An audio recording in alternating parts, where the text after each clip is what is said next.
Hi, magandang hapon. So it's 3:54 of 7/20/2024 and yun nga, magandang hapon.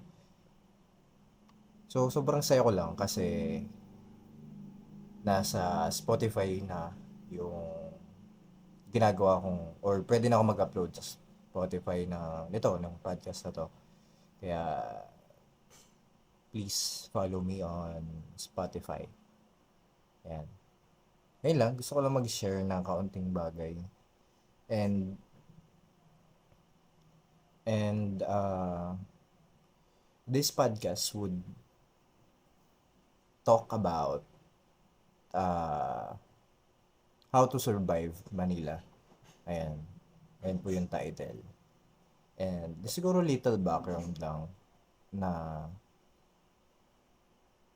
isa po akong probinsyano na napadpad sa Maynila, sa Kamaynilaan dahil para magtrabaho para sa aking sarili at pamilya. Charot. Ayun. So, I was in Manila for about more or less 2 years.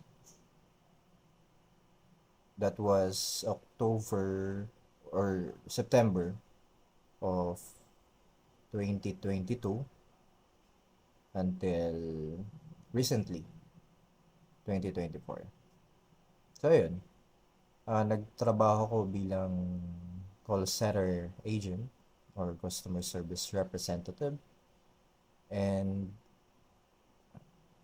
nung unang luwas ko sa Manila, di naman ako actually prom di na pumupunta sa Manila na pwedeng maligaw. Because parati naman din ako lumulo sa Manila.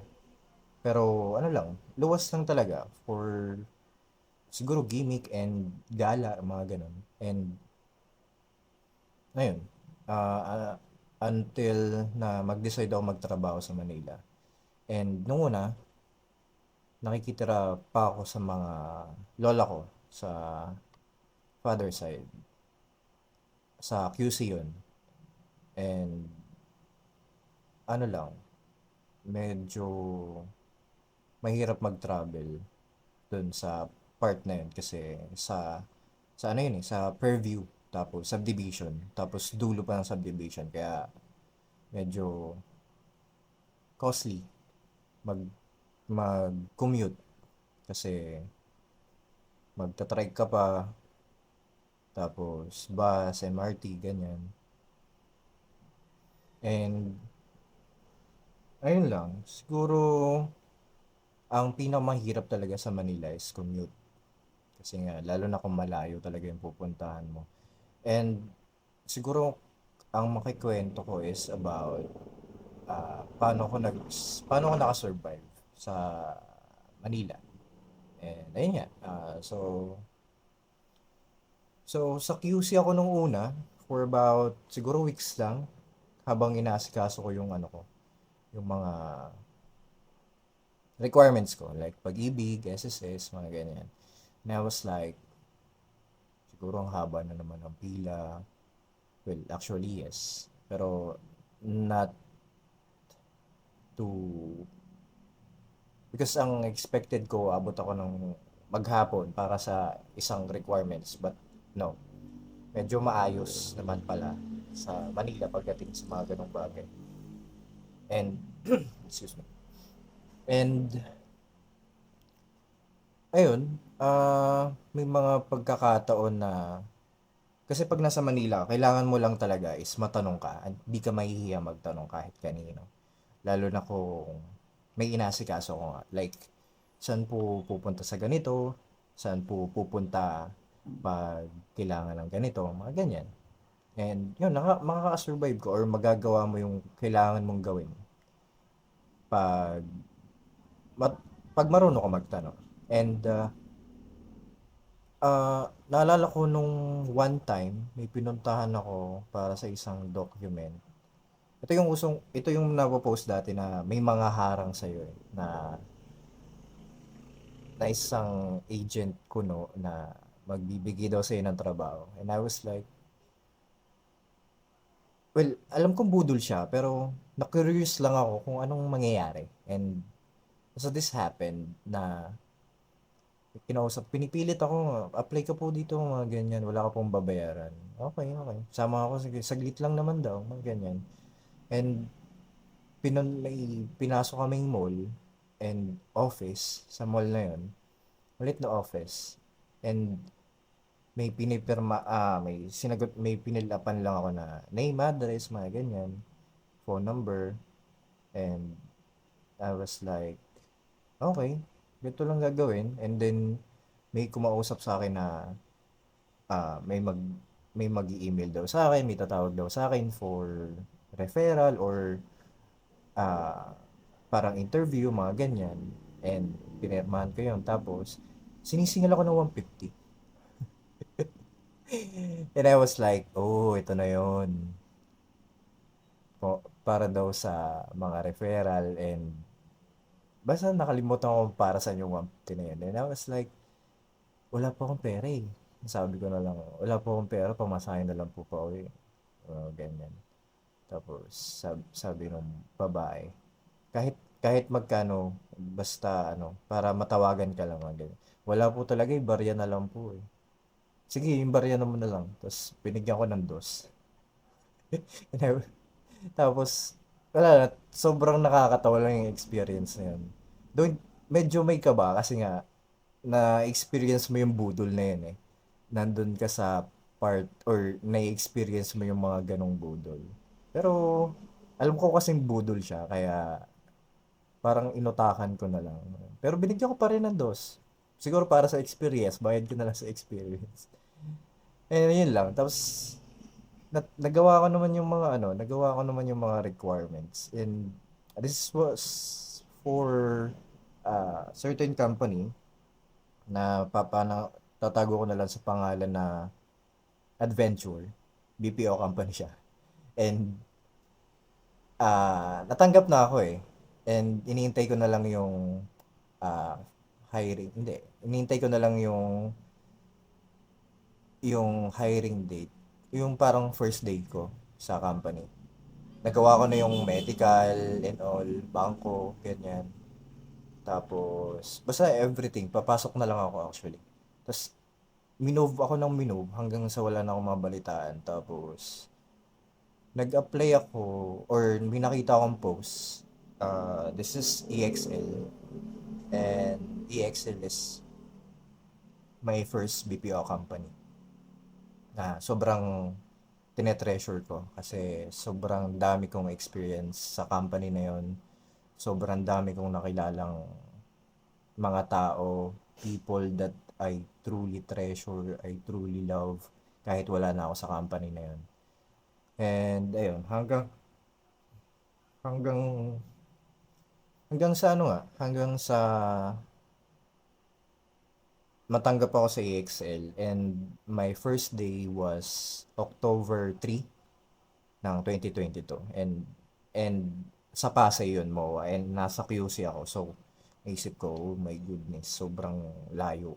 And buti may nakita akong post ulit na bed space. So nag-bed space ako sa Malate, Manila. And parang ayun, bagong journey ko na naman nung panahon na yun kasi first time ko nga mag bed space or tumira na may bayad, tumira na hindi family yung kasama ko. And that was really a good experience. Pero nung una mahirap kasi syempre, ako naman kasi lumuwas ako ng walang pera talaga. And may pera naman ako pero utang lang sa mga kaibigan. And galing sa nanay ko, ganyan. Pero yun, na-survive ko naman siya. Tapos, ah, so, sa Manila, kailangan mong ma-secure muna is tirahan. Dapat, malapit ka sa company na papasukan mo. Or kung di man malapit, basta magaan yung commute. Ayun lang. And pag nandun ka na sa pag nandun ka na sa place na titirahan mo, una mong gagawin is gumala.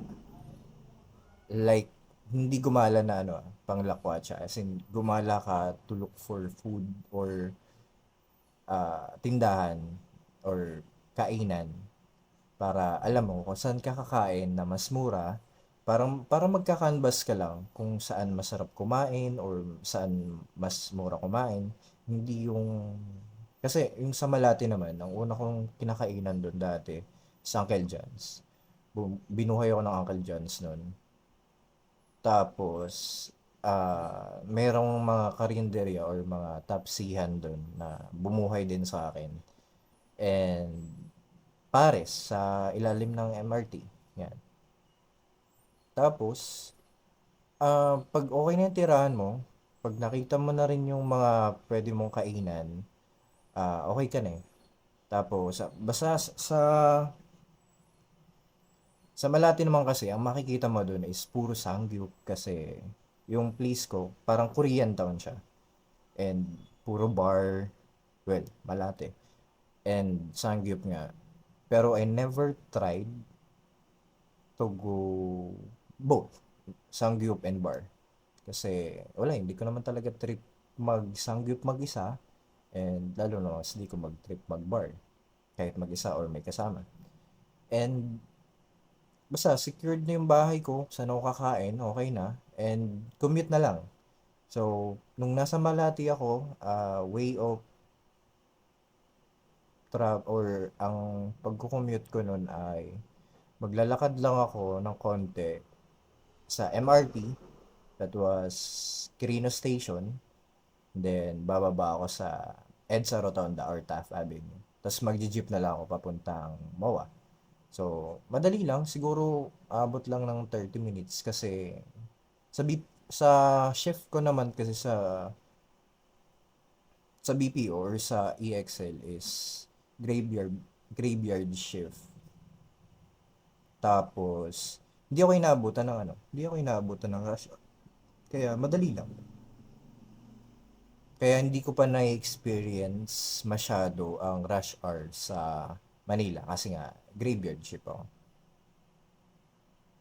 Tapos, ah ang mahirap lang siguro sa Maynila is the people that you will interact. Kasi syempre, magiging anxious ka eh, na baka, alam mo yun, yung typical Manila na baka may mang hold up or may man trip sa'yo. Pero in all my experiences o sa tagal kong nanirahan sa Manila, I never experienced those.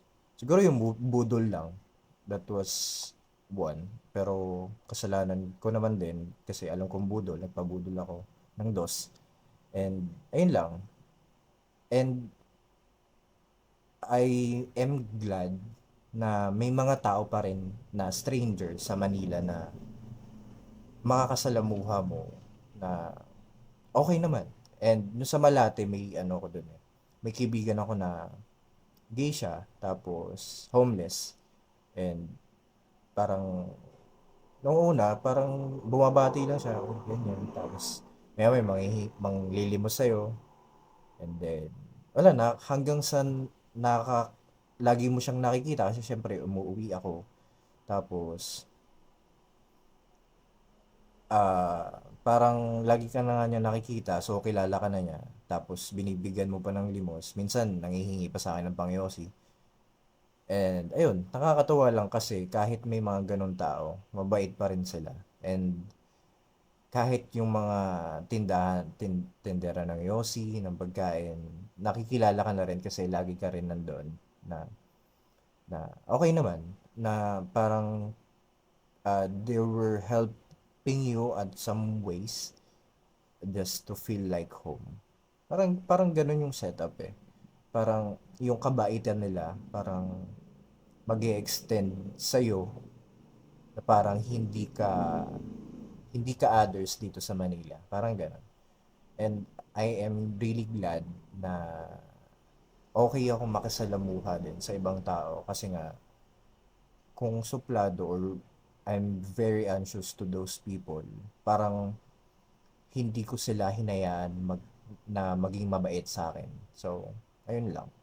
Kung kung anong gusto mong parang golden rule nga na kung anong gusto mong trato sa'yo ng ibang tao whenever or wherever you are, dapat gano'n din yung trato na ipakita mo sa kanila. Kung may bumabati sa'yo, batiin mo. Huwag kang maging suplado. And kung may magtatanong sa'yo, sagutin mo. Kung hindi mo alam, sabihin mo lang na hindi mo alam. Pag dito sa Manila. Kasi, yun nga, kahit naman ako nung una, puro tanong lang din ako, saan po yung papuntang ano? Saan po ako sasakay papuntang? Kaya, ayun lang, maging mabait lang tayo para maging mabait lang din sa atin yung Manila. And, ah, konti ko pa sigurong share or experience na gusto ko yung share sa inyo is, ah, kasi nga almost 2 years ako sa Manila and nagsimula ako sa QC for a couple of weeks. Tapos Malate, that was I think 7 months na nag-bed space ako doon. Tapos nag-work from home ako for 3 months. And then nalipat ako sa Pasay for half a year. Tapos nalipat din ako sa Pasig. That was for 3 months. And then ayun, nandito na ako sa Manila. Ay, nandito na ako sa Balayan pala. And I don't think I'm gonna be able to go back to Manila agad. Siguro mag-stay muna ako dito for a while habang habang inaayos ko ang everything, myself and everything. Kaya ayun, kaya gusto ko lang mag-share kung anong naging experience ko sa Manila kasi ayun nga, parang feeling ko hindi na muna ako babalik sa Manila kaya gusto ko munang i-share yung experience ko. Kaya ayun lang. So, this was my first uh, podcast na may topic. Sana magustuhan nyo. Sana may nuggets kayo sa pinagsasabi ko. And I hope you did enjoy kung anong pinagsasabi ko. And I hope na hindi kayo naingayin sa background ko. And actually, hindi rin okay yung boses ko. Kaya sana kahit papano, naintindihan nyo na ganito yung boses ko. And ayun lang. Thanks for listening. And I hope to see you on my next podcast here in Spotify, TikTok, YouTube, Facebook, and siguro yun lang muna. Ayun lang. See you next time. Bye for now.